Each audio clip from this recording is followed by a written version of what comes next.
गया।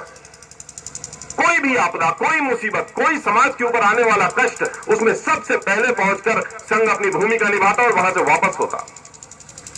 संघ की गंगोत्री में से निकलने वाले अनेक स्वयंसेवकों ने समाज जीवन के अनेक क्षेत्रों में कीर्तिमान स्थापित किए। अपने संघ की शाखा में से निकले हुए अटल बिहारी वाजपेयी जी अमेरिका जाते हैं और उनका जिस प्रकार स्वागत होता है, यह सर्वविदित है।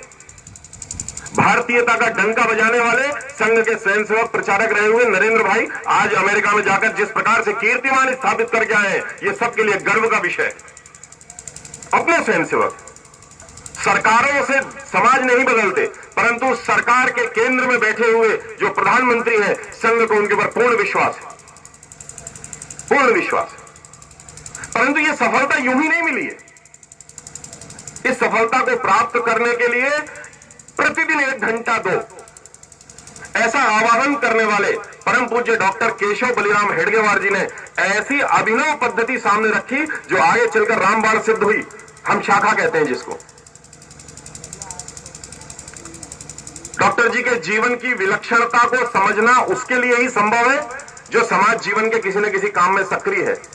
क्यों कह रहा हूं मैं ये बात कि जिस व्यक्ति ने अपनी किशोरावस्था से स्वतंत्रता संग्राम में जो तपता चला आया, जिसने क्रांतिकारी जीवन के विभिन्न मंचों से अनेक प्रकार के काम का अनुभव लिया हो, वो अपने जीवन के जब 36 वसंत पार कर चुका हो, यानी 36 साल का जब वो हो चुका हो, तो राष्ट्र निर्माण के लिए छोटे छोटे अनुभवहीन किशोरों को लेकर काम शुरू करता है, उनके ऊपर विश्वास करता है।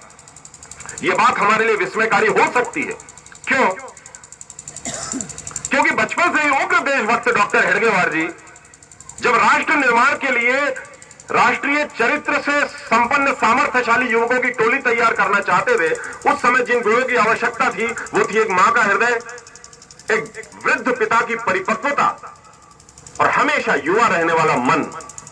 संघ के स्वयंसेवकों ने आगे चलकर यह सिद्ध किया कि डॉक्टर हेडगेवार जी इन गुणों से संपूर्ण थे, युक्त थे।